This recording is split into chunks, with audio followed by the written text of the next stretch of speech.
great to have you back with us this week. As Dawn, Tracy, Beth, and I have been doing every week as we've been starting our Leading by Learning, as we've been doing our Leading by Learning series. We've been coming together to create this video for you to give you a little bit of a heads up what's to come over the course of the week, and what to expect when you get to our LeadLAP chat on Saturday mornings. So if you've been with us on this journey all along, you know that we've been discussing some really important topics on anti-racism in our schools. We've spent some time really talking about the concept of burnout and how do we get through the burnout and keep committed to this work over time. Last week, we talked about the concept of setbacks. We talked about the fact that there will be setbacks and that we have to build our stamina to be able to get through those and not stop doing the work because of a setback. I'm using some strategies to get through personal setbacks, school setbacks, societal setbacks, and also how do we respond and help students with the setbacks that they have. So we're really excited about what we've done so far. And this week, we're really looking forward to digging deeper into the concept of what it truly means to develop a grit crew. We want to get deeper into that concept. I know we've been using that hashtag, that phrase. This week, we really want to take you on a journey led, of course, by Tracy and Dawn about that whole concept of grit crew and what does it mean and how do we start to develop it. So Beth, do you want to share a little more?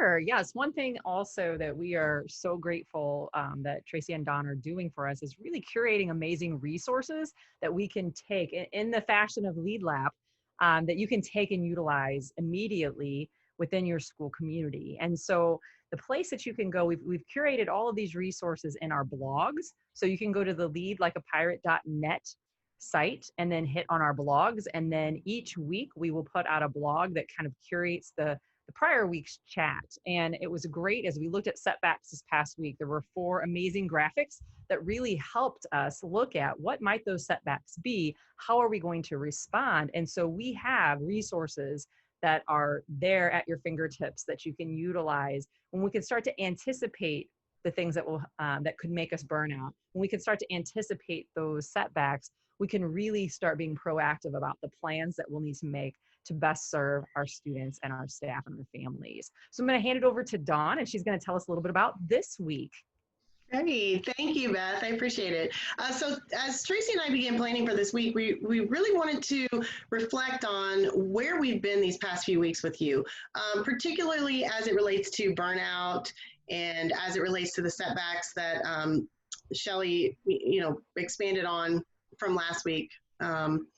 It's going to be really important as we face those things that we've got the people around us to support us. And we've talked to you in these last few weeks about establishing your grit crew, thinking about who those folks are. You've got in your mind some people right now that are working with you. Those are going to be the people that are going to help you to, stay kind of steadfast in your journey through this understanding of how to really work through issues of racism and help your students to understand these things.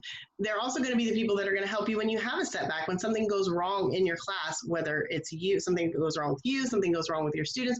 Your grit crew's got to be there for you. So we worked through that discussion today. Like, what would I want? What kind of person would I want with me?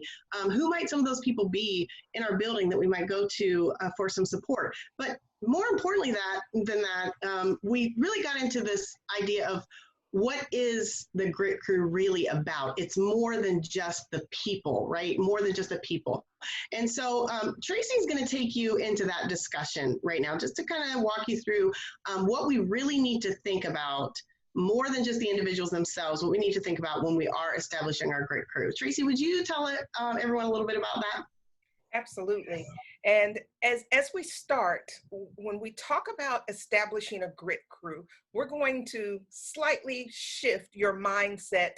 And when you hear this, you're going to be like, that makes so much sense. So as we continue to use the hashtag grit crew, we're going to shift it to grit crew EDU because there's so many different types of grit crews out there.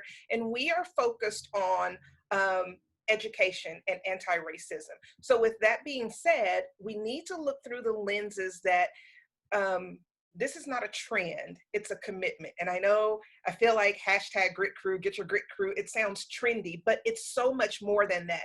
And that's why we chose to spend some time on this today and really help you, well, Saturday, really help you understand what it truly means to establish a grit crew.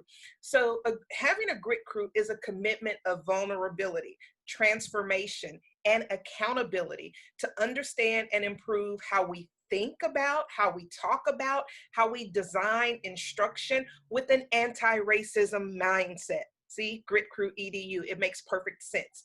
And the objective of the chat on Saturday, there are specific objectives. And so we really want you to understand what you're coming in for and what the outcome will be.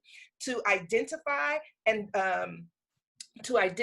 diversify, and establish accountability, results, outcomes of establishing your grit crew. I'm going to repeat that.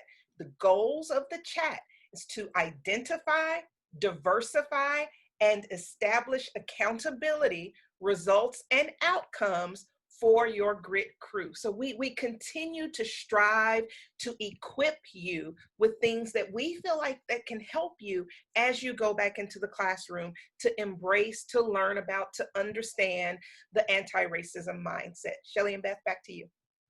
Yeah.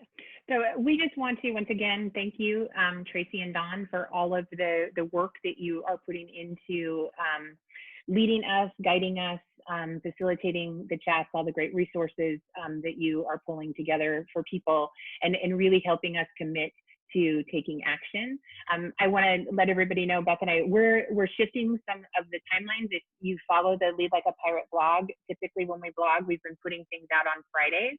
As we're working through this new format for LeadLAP, the four of us have talked about trying to get these videos completed on Mondays, get the blogs up by Tuesdays, so you can anytime throughout the week access the blog, access the archives, access the video about what's coming up. And again, I also would like to encourage everybody or remind everybody that we do have a slow chat question that gets put out. And so we hope that you will engage with us in that slow chat question over the course of the week. And we're looking forward to seeing you in LeadLAP and seeing you on Saturday. Awesome, thank you. As Tracy said, it's not a trend, it's a commitment. And that's one of the big reasons why we've shifted the format of our chat. We want you to be able to think deeply about your responses. We want you to be able to know, instead of just Q1, A1, Q2, A2, we want to go deeper than that. And we really want it to be a 24/7 piece that happens throughout our LeadLAP hashtag and Grit Crew EDU hashtag, and not just a Saturday morning conversation that by the time Monday rolls around, we've forgotten about it. So thank you for being on this journey with us. Again, thank you to our fearless leaders, Dawn and Tracy, and we will see you soon. Thank you.